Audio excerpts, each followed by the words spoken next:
Hey guys, welcome back to Heavy Metal Rex. My name is Wace, and today I'm going to be doing some maintenance on the 2022 WRX. I am actually at my buddy's shop, Fisher Performance and Hot Rods. Him and his dad are nice enough to let me use their shop after one of our meets for the month. And what we're going to do today is actually the first oil change. I'm not going to tell you what oil I got because that is everybody on the internet wants to do something different, and that's completely fine. I am using a OEM Subaru filter. It really shouldn't take very long. They're getting the car up on the jack right now, and we'll get inside and we'll take a look. So unfortunately, I was not able to get any audio for these videos, which kind of sucks. So I'm just doing voiceovers now that I'm at home, sitting here editing them. One thing to remember: the socket that you need for model year 2022 is 17 millimeters. As you can see here, I was able to get it off pretty easy. You can see the oil start coming out, and you can see my goofy face.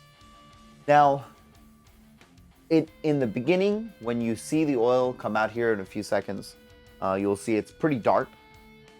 The car was right at, I believe, 1,100 miles even, but there really wasn't anything wrong with the car at all. The car's been running fantastic. I have had one issue, which was somebody's actually mentioned this online as well, and that's putting the car into first gear, and for some reason it pops back out. I've seen a few messages or a few posts on Facebook and one on Reddit saying that exact thing. That's actually happened to me once, and I was in first, and I don't remember exactly what I was doing. I started the car, I was moving, I was in first, and I just slowed down, and like the gear just popped out. I was a little confused because I've never had that happen in any other car. So that was very interesting. Here we go. So you can actually see it's super dark. It looks very dark, but it's just because there's just so much of it. As it thins out, I'll actually turn the camera around. I'll actually pick up the camera and bring it to the front, and you'll notice that it's very clear. I can see the sunlight right through it. It's super clear. It's very clean. And there's a couple of, and so that's Papa Fisher, as we call him, over at Fisher Performance. He was actually messing around with it to see if there was anything that he could feel in there. He said feels just, there's nothing in there, at least nothing that he could tell. We did actually cut open the oil filter to see if there was anything inside, and there will be a clip of that here coming up. And here you can see I'm actually going to take the camera and move it, and you can see with the light shining through, it's very clean. I know this isn't the most scientific way to prove it to you.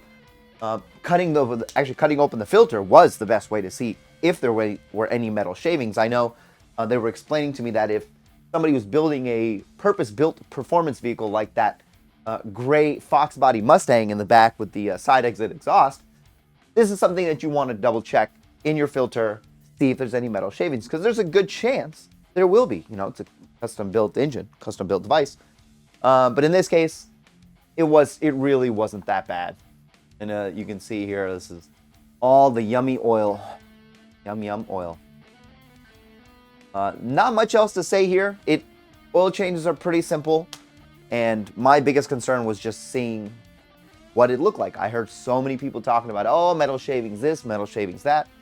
My model year 21 was exactly the same. I changed the oil at 1,400 miles. It was crystal clear, very clean, no issues whatsoever. And here I have yet another anecdotal story for you guys. Yep, my 22 is also very clear. So let's move on. Oil filters are super easy to take off on Subarus. I absolutely love this part, and the fact that they're actually sitting down like that, you don't have to worry about any oil spillage. You don't have to worry about anything popping out, which is super cool. As you can see, very clean, nothing really there. And at this point, I actually handed the this I want to point. I had no idea that they unscrewed the oil filter, the oil cap, and I was messing around. As you can see, I was just about to clean the top of the oil filter goes, and ended up knocking it out. But I didn't even know what the hell I knocked down. So this is my friend on the side just pointing out to me, oh yeah, he told me, well, I'd loosen it up for you. And I was like, loosen what up? I don't even know what fell.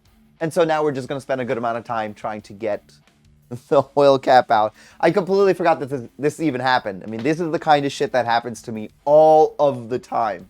So we're just gonna get through this. And here we've got the oil filter cut open. As you can see, there's a couple of bits of pieces in there that are blue. That is apparently head gasket material, or just gasket material, regular break-in stuff. Nothing from the head gasket itself. It's just things that you would normally see, but as we're shining a light, you can see that there's no metal shavings at all in them, which is very good. I did end up purchasing an OEM Subaru filter, which I think is just the easiest way to do it. They're fairly inexpensive. You can get the model number and you can get it off of Amazon for it's like 12 bucks. What I do is I like to buy a 6-pack so that I just always have them on hand, so I don't have to just worry about keep ordering them. Just go on the rod, grab it, pull it. And here we're gonna get the oil in there, and you can probably see, but I'm still not gonna tell you. If you can't tell which one it is, it doesn't matter. Please don't roast me on it. Please don't get mad at other people when they talk about oil filters. Everyone's oil is subjective, even though it shouldn't be. The manufacturer tells you what to put. As long as it has all of the certifications that oil should have. And I did put in 020, just like the manufacturer recommends. I don't see any reason to put anything else. I know I've seen a couple of people on Reddit actually put 530 in it. I'm not 100% sure why they put 530 in it. But hey, that's not my car. That's their car. So we just let them do what they want. Online, it did say that it takes about 4.6 quarts.